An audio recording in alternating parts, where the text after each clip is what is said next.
오늘 하나님께서 우리에게 주신 말씀은 요한복음 11장 33절부터 44절까지 있는 말씀입니다. 제가 33절, 여러분 34절 이렇게 교독하도록 하겠습니다. 33절부터 있습니다. 예수께서 그가 우는 것과 또 함께 온 유대인들이 우는 것을 보시고 심령에 비통히 여기시고 불쌍히 여기사 이르시되 그를 어디 두었느냐 이르되 주여 와서 보옵소서 하니 예수께서 눈물을 흘리시더라. 이에 유대인들이 말하되 보라 그를 얼마나 사랑하셨는가 하며 그중 어떤 이는 말하되 맹인의 눈을 뜨게 한 이 사람이 그 사람은 죽지 않게 할 수 없었더냐 하더라. 이에 예수께서 다시 속으로 비통히 여기시며 무덤에 가시니 무덤이 구리라 돌로 막았거늘 예수께서 이르시되 돌을 옮겨 놓으라 하시니 그 죽은 자의 누이 마르다가 이르되 주여 죽은 지가 나흘이 되었음에 벌써 냄새가 나나이다. 예수께서 이르시되 내 말이 내가 믿으면 하나님의 영광을 보리라 하지 아니하였느냐 하시니 돌을 옮겨 놓으니 예수께서 눈을 들어 우러러보시고 이르시되 아버지여 내 말을 들으신 것을 감사하나이다. 항상 내 말을 들으시는 줄을 내가 알았나이다. 그러나 이 말씀하옵는 것은 둘러선 무리를 위함이니 곧 아버지께서 나를 보내신 것을 그들로 믿게 하려 함이니이다. 이 말씀을 하시고 큰 소리로 나사로야 나오라 부르시니 죽은 자가 수족을 배로 동인 채로 나오는데 그 얼굴은 수건에 쌓였더라. 예수께서 이르시되 풀어놓아 다니게 하라 하시니라. 사랑하는 성도 여러분 안녕하십니까? 오늘 말씀은 풀어놓아 다니게 하라입니다. 한번 따라 하실까요? 풀어놓아 다니게 하라. 다니게 하라. 제가 한 아티클을 여러분들에게 읽을 건데 여러분 무엇에 대한 이야기인지 한번 상상해 보시고 짐작해 보시길 바랍니다. 어떤 영화에 대한 이야기입니다. 인간에게 죄 지은 자는 먼저 인간에게 용서를 구했어야 했다. 그게 순리다. 아무나 용서해주는 하나님이라는 그 말랑말랑한 상대에게 먼저 용서받았기에 그래서 인간에 대한 예의를 지키지 않고서도 자신은 이미 구원받았다고 믿는 오만한 자들의 집단이 바로 교회였다. 이제 영화는 딴판으로 변한 그녀의 폐허 같은 삶을 날 것으로 보여준다. 적어도 시내에게 교회가 약속하는 구원은 김추자의 노래보다 더 가벼운 거짓말이었고 신앙의 마취가 풀려갈수록 감당 못할 슬픔에 짓눌렸다. 여러분 무슨 영화 같습니까? 혹시 모르시는 분은 오늘 한번 미량이라는 영화를 한번 보시길 바랍니다. 대단한 깡패들이 싸우는 영화도 아니고 정치 이야기도 아니고 정말 우리의 모습들을 적나라하게 보여주었던 그래서 전 세계가 극찬했던 영화였었습니다. 미량에 대한 평을 김원이라고 하는 문화평론가가 썼던 글을 제가 방금 서두에 읽었습니다. 우리는 오늘 요한복음 11장을 통해서 아주 많은 이야기들을 그동안 들어왔었습니다. 예수님께서 마침내 이틀이나 더 지체하시고 그의 친구 나사로가 죽은 이후에 그들에게 오셨다는 이야기를 우리는 이미 들었었습니다. 이제 지난주에 이어서 그 다음 이야기를 계속 합니다. 서론이 길지 않고 바로 잘라서 말씀을 드립니다. 예수께서 돌을 옮겨 놓으라 했습니다. 무슨 돌이었죠? 무덤을 막았던 돌을 말합니다. 그때 상주인 마르다가 응답하죠. 뭐라고 말합니까? 주여 죽은 지가 나흘이 되었음에 벌써 냄새가 나나이다. 여러분 여기서 우리가 한 가지 생각을 해 보아야 할 것이 있습니다. 예수님은 자신이 직접 돌을 옮기지 아니하시고 무덤막은 돌을 사람에게 옮기라고 왜 명령하셨을까요? 예수님은 죽은 사람도 살리실 수 있는, 좀 있으면 일어날 일이지 않습니까? 그렇게 하실 수 있는 분이심에도 불구하고 왜 돌은 사람에게 옮기라고 명령하셨을까요? 슈퍼맨처럼 그것도 확 치워버리면 얼마나 멋있었을까요? 근데 주님은 그 일을 하지 아니하시고 사람에게 돌을 옮겨 놓으라 그렇게 명령하셨습니다. 참 중요한, 우리의 삶에서 너무나 중요한 그리고 간과하기 쉬운 내용이 여기 들어있다고 생각합니다. 우리는 종종 내가 할 일과 예수님이 하실 일을 뒤섞어 놓습니다. 그래서요, 하나님의 사역에 고통과 어려움을 늘 주게 됩니다. 사람이 할 일은 뭐죠? 돌을 옮겨 놓는 것. 하나님이 하실 일은 뭐죠? 생명을 시여하시는 겁니다. 자, 다시 한번 질문합니다. 사람이 할 일은 뭐라고요? 돌을 옮겨 놓는 것. 하나님이 하실 일은요? 생명을 시여하시는, 생명을 주시는 것. 그렇죠? 근데 우리가 사역 현장에서 우리 크리스찬들은 사람과 하나님의 역할을 바꾸는 실수를 자주 하게 됩니다. 실수인지 아니면 고의인지 모르겠습니다. 혹은 우기는지도 모르겠습니다. 내가 생명을 시여하겠으니 하나님은 돌을 치우라 하는 거예요. 2001년 이야기네요. 아주 생생하게 그때가 생각이 납니다. 2001년 12월 뉴질랜드에서 있었던 실화입니다. 자칭 목사라고 했던 이누가라는 남성이 축사의식, 엑소시즘이죠. 귀신을 쫓아낸다고 하면서 자기 집에 몇몇 사람들을 초청하고 그런 축사의식을 행하게 되었습니다. 나는 능력 있고 하나님의 뭔가를 받은 사람이야 라는 것을 보여주기 위해서 다른 사람이 할 수 없는 귀신을 쫓아내는 일들을 그분이 하게 됐습니다. 희생자인 조안나 리 여자분이죠. 이분은 이미 3일 동안 금식했고 잠도 거의 자지 못했던 상황인데 그분 차례가 되었던 것 같습니다. 근데 이 퇴마의식이라고 하는 이 사탄을 뽑아내는 의식을 하는데 그녀의 목을 잡고 정말 과도하게 이런 의식들을 행하다가 결국 그 여자분이 죽음에 이르게 되었습니다.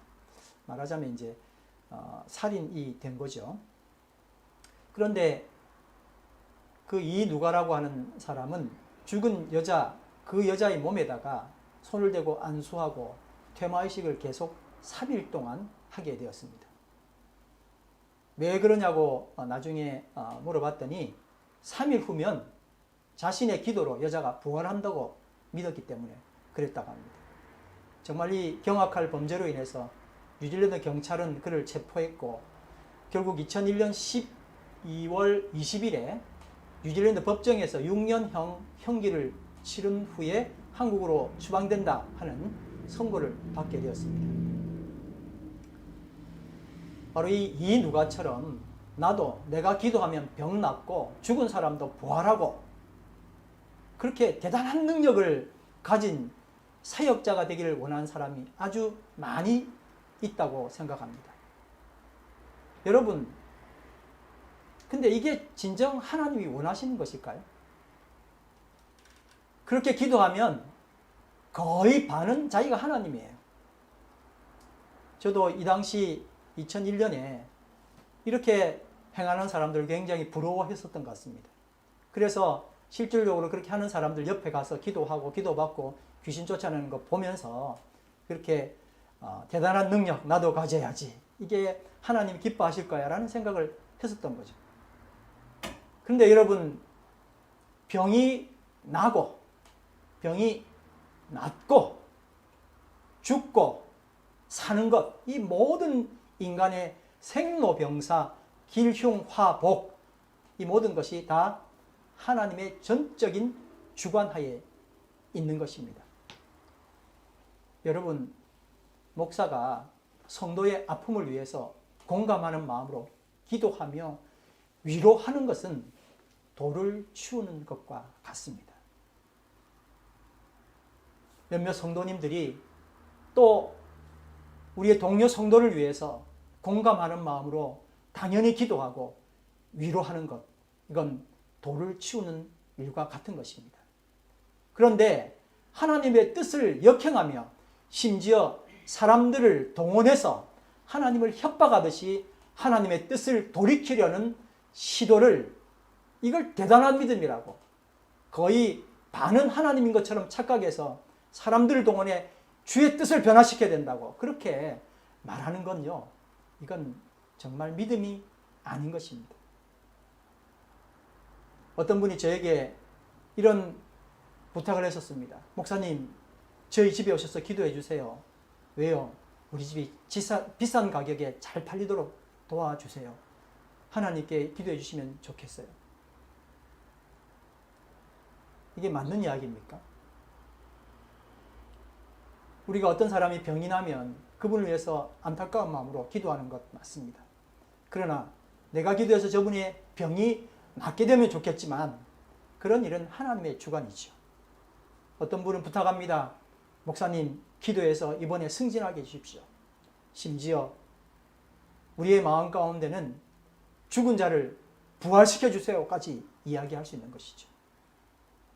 이건요, 믿음이 아니라 착각입니다. 하나님이 기뻐하시지 않을 일들이죠. 2001년에 일어난 이 이누가 사건은 한인 크리스찬이라면 정말 모두 불편할 수밖에 없는 일이었고, 우린 그런 일을 행한 당사자를 사실 비난했었습니다. 그건 아니지 그랬죠. 그런데 그가 그런 일을 하게 된 것은 그 당시 뉴질랜드 한인 크리스찬들, 더 나아가서 한국의 크리스찬들이 공통으로 가지고 있었던 내밀한 욕망을 드러낸 것에 불과했습니다. 그게 뭘까요? 내가 하나님 되는 욕망이었죠. 한번 예를 들어 보겠습니다. 로마서 12장 말씀입니다. 14절 말씀 같이 한번 읽어볼까요? 시작. 너희를 박해하는 자를 축복하라. 축복하고 저주하지 말라. 17절 말씀 시작. 아무에게도 악을 악으로 갚지 말고 모든 사람 앞에서 선한 일을 도모하라. 19절 말씀. 내 사랑하는 자들아, 너희가 친히 원수를 갚지 말고 하나님의 진노하심에 맡기라. 기록되었으되 원수 갚는 것이 나에게 있으니 내가 갚으리라고 주께서 말씀하시니라. 아멘, 아멘.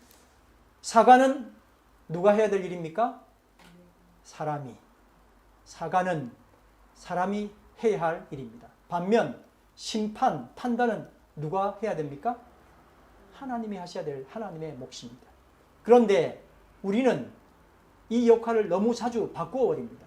심판은 내가 해버립니다. 그것도 아주 냉철하고 신속하고 빠르게 심판하고 심지어 상응하는 형벌까지 내려버립니다. 그리고 내 영혼 평안에 찬양을 부릅니다.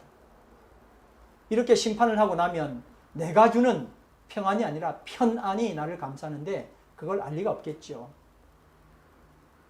여러분, 사과는 돌을 치우는 것만큼 힘들고 귀찮은 일입니다.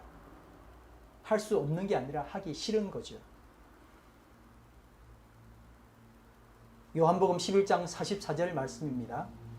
다 같이 말씀 읽어보겠습니다. 시작. 죽은 자가 수족을 배로 동인채로 나오는데 그 얼굴은 수건에 쌓였더라. 예수께서 이르시되 풀어놓아 다니게 하라 하십니다. 수족을 싼 배와 얼굴을 싼 수건을 풀어서 다니게 해주는 것은 누구의 몫입니까?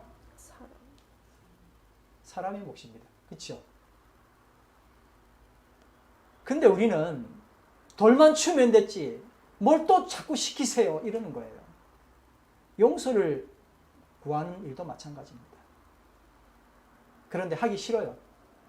내가 해야 될 일인데 이걸 하나님께 던져버리는 거예요.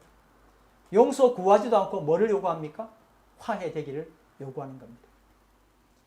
여러분, 화해는 하나님이 준비하시는 겁니다. 한번 따라 하실까요? 화해는 화해는 하나님이 준비하셨다. 하나님이 준비하셨다. 그러면 나사로가요, 하나님이 준비하셔서 나사로를 부활시켰었잖아요.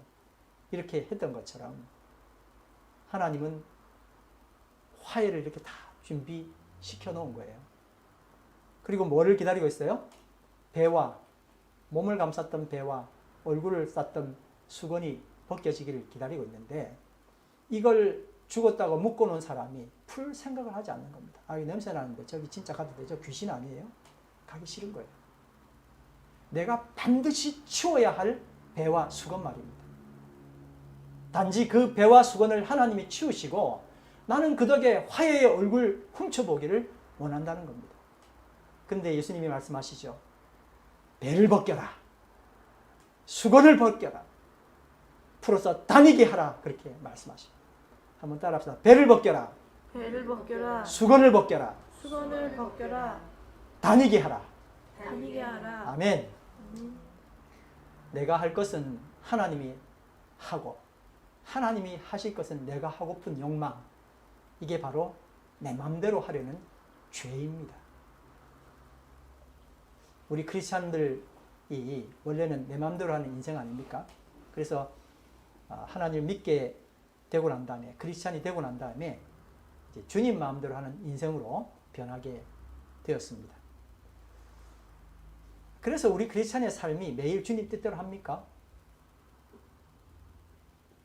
그러면 좋겠지만 참 힘든 게 바로 그거죠. 우리가 교회에서 공동체 생활을 하면서 걸리는 게 바로 이겁니다. 매일 나는 하나님 뜻대로 한다고 그렇게 생각하죠. 어떤 분은 저는 죄인입니다 그렇게 고백하지만, 어떤 사람은 저는 주님의 뜻을 늘 따릅니다. 주님의 뜻인 양 가장하기도 하고 착각하기도 하고, 그러면서 정말 자기 마음대로 사는 사람이 많이 있습니다. 나는 언제나 하나님 편이고, 저 수준 낮은 사람은 하나님의 뜻을 모르니까 내가 알려줘야 돼. 어떻게 알려줄까? 그들을 아프게 해서라도 나는 알려줄 거야. 이러면서 자신의 예의 없음을 합리화시키고, 사람들이 자기 싫어하면 그걸 또 하나님을 위해서 핍박받는다고 착각하고 있습니다. 얼핏 봐도 자기 마음대로 하는데 하나님이 시켰다고 막 우기는 거죠. 여러분, 이거 멀리 갈 필요도 없습니다. 한국의 일부 대형 교회 PD수첩이나 이런 시사 프로그램에 보면은 참 막 부끄럽게도 한 달에 한 번꼴로 대형 교회 이야기가 나오는데, 두 파로 나눠서 싸우면서 서로 이야기 들어보면 자기가 하나님 뜻 따르는 사람이라고 주장합니다. 사실 교인이 아닌 PD수첩이나 이런 데 나오는 거는 일반인들이 보잖아요. 일반 사람들이 봐도 자기 이익 포기 못하는 쫄장부 모습을 계속 보여주는데, 거기다가 자꾸 나는 하나님 뜻을 따른다고 두 파로 나뉘어가지고 그렇게 이야기를 하거든요. 착각하는 것이죠. 근데 이런 주장에는 나름의 근거가 그분들에게 다 있습니다. 우리도 마찬가지입니다. 주님과 친밀한 것을 스스로 확인하기 위해서 매일 성경을 읽고요, 정기적으로 기도하고 말씀 연구하고, 누구보다도 교회 생활이 열심입니다. 제가 말씀드리는 거는 성경 읽지 말고 기도도 하지 말고 연구도 하지 말자, 그런 이야기를 하는 게 아닙니다. 이렇게 하면서 자기의 주장을, 나 하나님과 친하기 때문에 내 주장이 맞아, 하나님이 시켰어 라고 말을 한다는 게, 이게 문제죠. 스스로 속이는지 모르는 겁니다. 그러나 정확한 것은 결코 하나님은 하나님이 하실 일을 사람에게, 사람이 할 일을 하나님이 하도록 허락하지 않는다는 것입니다. 여러분, 나는요, 그 사람을 위해서, 그 애매기는 사람, 나를 힘들게 하는 사람을 위해서 애통하며 눈물로 기도하는 데까지는 가야 돼요. 거기를 가야 되는 거예요. 근데 이건 하지 않아요. 뛰어넘어요. 그리고 뭘 하냐고요?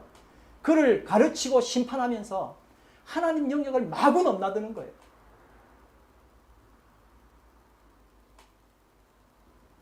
하나님은요 결코 하나님의 하실 일을 사람에게 주지 않습니다. 그리고 사람이 해야 될 일은 사람이 하도록 하시는 거예요. 근데 내가 해야 될 그 일은 하지 않고 자꾸 하나님의 영역을 넘나드는 거죠.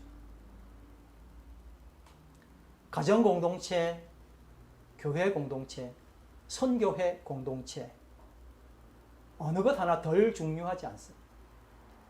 그런데 만약에 나에게 주어진 돌 치우기 싫어서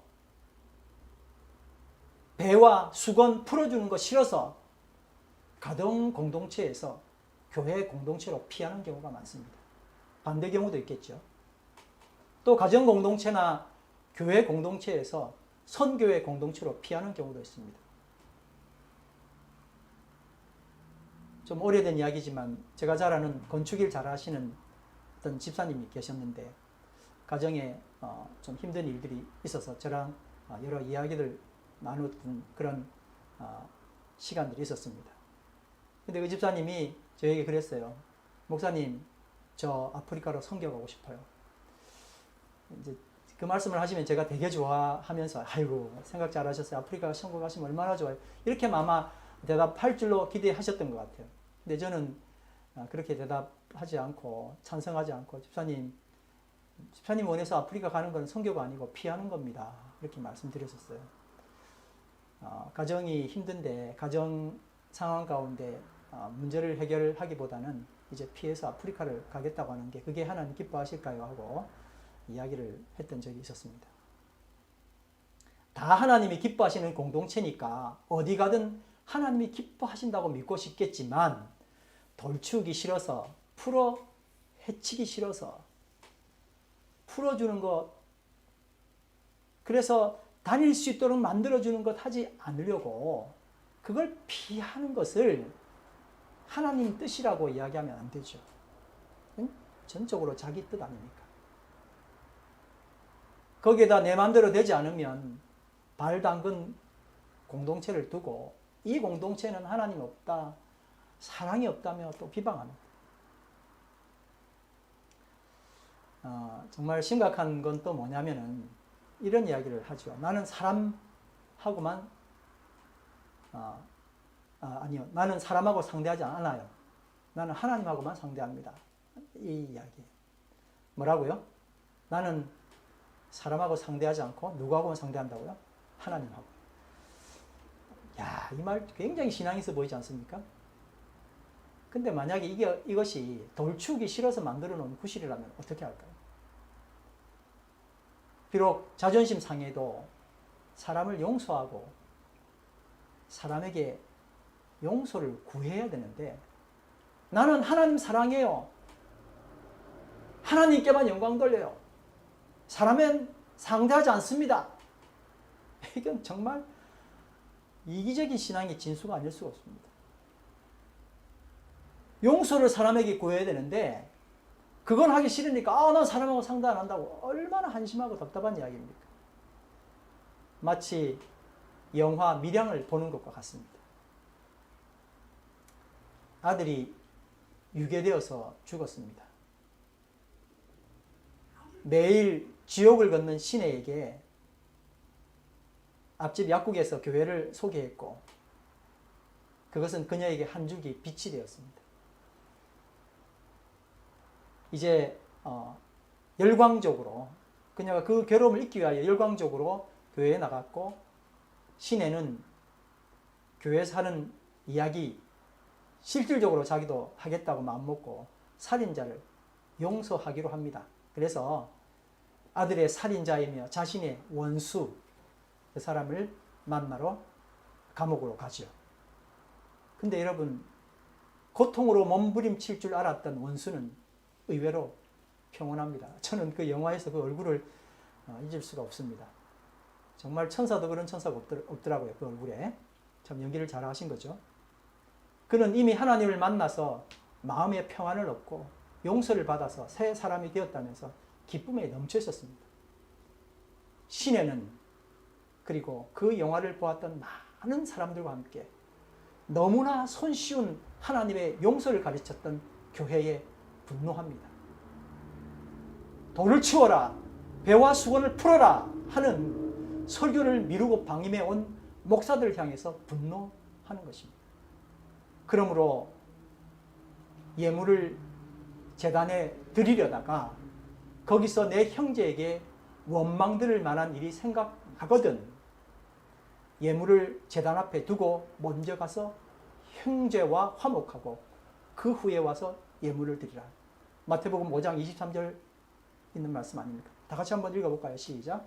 그러므로 예물을 제단에 드리려다가 거기서 내 형제에게 원망 들을 만한 일이 있는 것이 생각나거든 예물을 제단 앞에 두고 먼저 가서 형제와 화목하고 그 후에 와서 예물을 드리라. 난 필요 없어요. 나는 예배만 드릴 거예요. 나는 예물 드릴 거예요. 하나님은 이걸 원치 않는 거예요. 너 지금 무슨 문제 있었잖아. 형제한테 먼저 가. 화해해야 돼. 네가 미안하다고 해야 되는 거야. 저는 그런 거 싫은데요. 이 말씀 무시하고 하나님만 상대하면 된다. 이 이상한 논리로 전도의 무기를 삼았던 당시 한국교회 민낯을 영화 밀양은 여실히 보여주었습니다. 근데 여러분 솔직히 지금도 우리는 여전히 이 몹쓸 악령의 유혹에 흔들리고 있습니다. 자기 싫은 건 안 하고 좋은 건 먹겠다는 것 아닙니까? 독일의 기독교 민주연합, 기민당이라고 우리는 그렇게 이야기하는데요. 민주연합 소속인 현재 메르켈 총리는 과거사 문제에 관한 그의 연설 참 대단한 연설이었죠. 나치 독일에 대한 이야기입니다. 얼마나 많은 유럽에 있는 사람들이 나치 독일 때문에 피해를 보았고 얼마나 큰 고통을 당했습니까?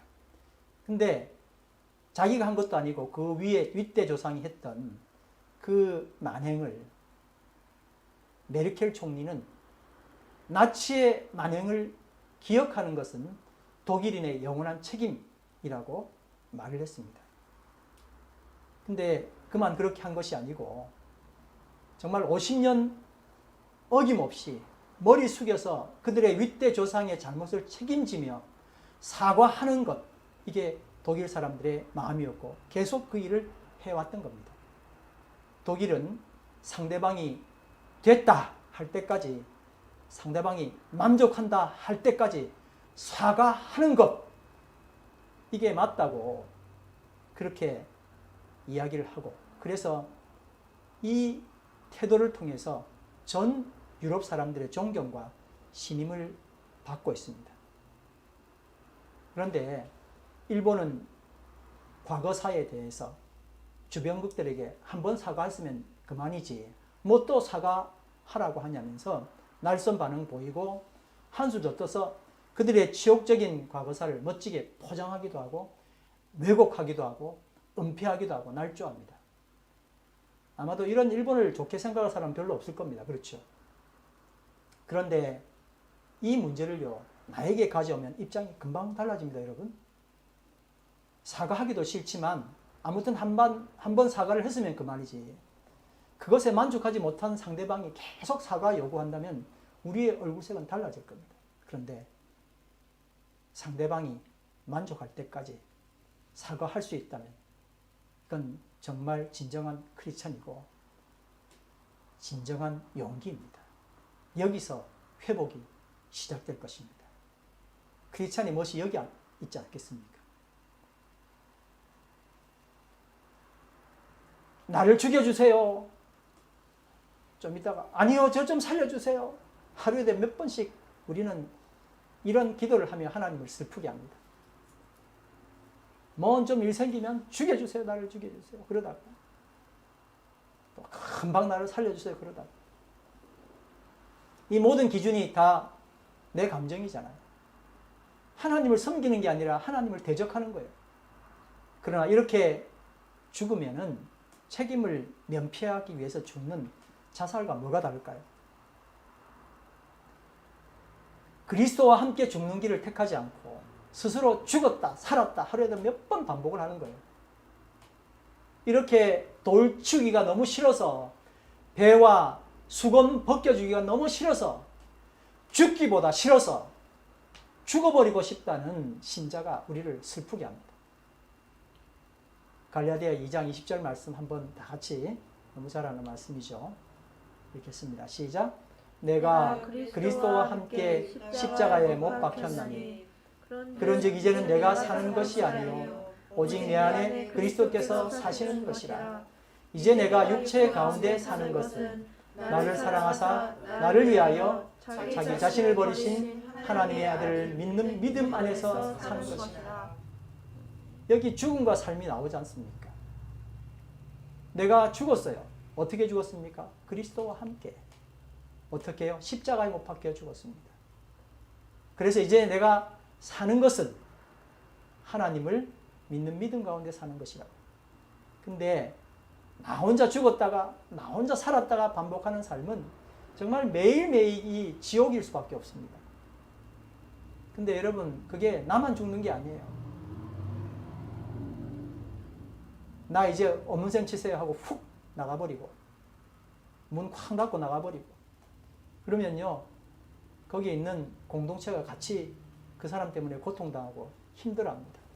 가족 공동체도 그렇고요, 교회 공동체도 함께 고통당하는지 상상도 못할 겁니다. 그런데 여러분, 내가 그리스도와 함께 죽으면 이야기가 달라집니다. 그와 함께 죽으면 가족 공동체도 살고 교회 공동체도 살아납니다. 아멘? 그러면 여러분, 그리스도와 함께 죽는다는 것은 어떤 의미일까요? 한번 따라합시다. 내 위주의 삶에서 내 위주의 삶에서 하나님 위주의 삶으로 변화되는 것이다. 하나님 위주의 삶으로 변하게 되는 것이다. 아멘. 그러니까 먼저 예수께서 명하신 뭐를 해야 돼요? 첫 번째, 돌을 치우고. 따라합시다. 돌을 치우고. 돌을 치우고. 두 번째는 배와 수건을 풀어서 다니게 해야 되는 거예요. 따라합시다. 배와 수건을 풀어서 배와 수건을 풀어서 다니게 해야 한다. 다니게 해야 한다. 아멘. 돌을 치운다는 건 뭐죠? 뭐가 돌을 치우는 거였어요? 아까? 사과. 그 다음에 배와 수건을 풀어서 다니게 하는 것은 용서를 구하는 거죠. 물론 다르게 해석할 수도 있습니다. 제가 오늘 초점 잡는 것은 바로 그겁니다. 사과와 용서입니다. 이게 사실 심적으로 매우 힘들더라도 할 수 없는 게 아니거든요. 안 하려고 그러는 거죠. 우리는 하나님 안에서 하나님의 자녀이기 때문에 전에는 결코 할 수 없었던 일이지만 이제는 할 수 있게 되었어요. 그래서 이제 결심을 해야 되는 거예요. 내가 먼저 용서를 구하고 그리고 다른 사람에게 사과하고 또 용서도 해주고 하는 그런 일들을 우리는 해야 하는 겁니다. 이것이 바로 그동안 우리가 하나님께 미루어왔던 원래 나의 일입니다. 사과라는 무거운 돌을 치워야 합니다. 용서라는 배와 수건과 우리가 풀어줘야 되는 거잖아요. 대신에 내 것이라면 사치해왔던 하나님의 것을 뭐죠? 심판. 이걸 주님께 돌려드려야 됩니다. 지난주에 말씀드렸던 것처럼 억울함을 푸는 것도 내 것이 아닙니다. 이것 역시 하나님께 돌려드려야 합니다. 뭘 돌려드려야 된다고 그랬죠? 첫 번째, 심판. 내가 다른 사람을 심판하는 일을 주님께 돌려드려야 됩니다. 그건 내 일이 아닙니다. 근데 우리가 하나님을 너무나 많이 자주 침범해왔죠. 억울함 푸는 것도 어떻게 해야 된다고요? 그것도 역시 하나님께 돌려드려야 합니다. 무엇보다 중요한 것이 있는데 이렇게 말씀드리니까 아유, 목사님 참 좋은 말씀이네요. 이렇게 생각하고 이 설교는 꼭 김 집사가 들으면 좋았을 거야. 자기한테 적용하지 않는. 저 사람이 나한테 사과를 좀 해야 돼요.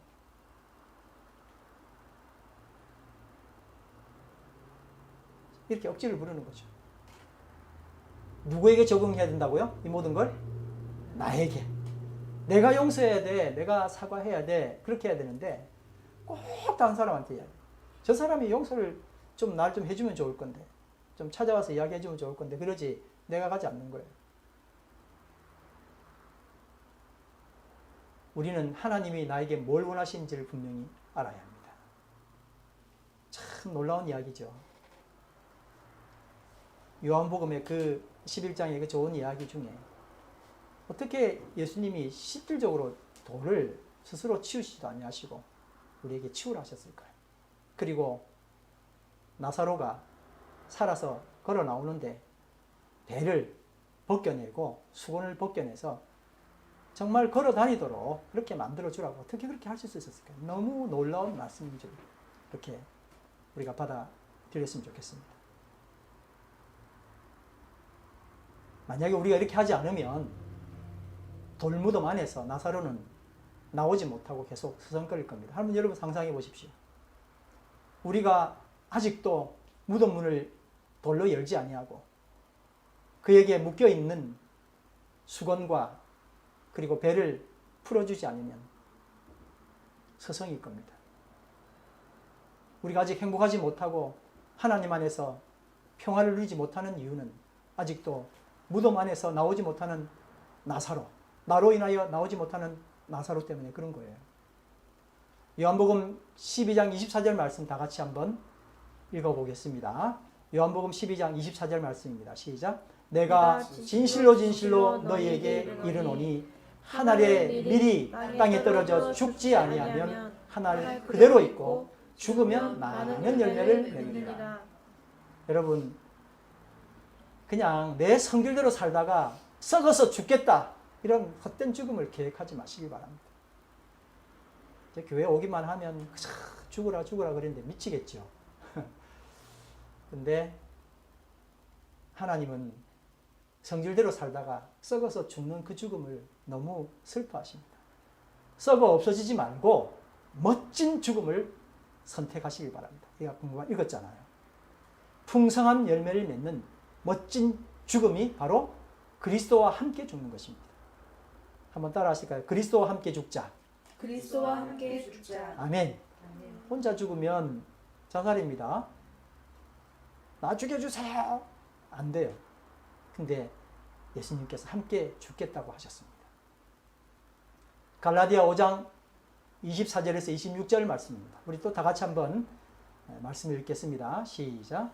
그리스도 예수의 사람들은 육체와 함께 그 정욕과 탐심을 십자가에 못 박았느니라.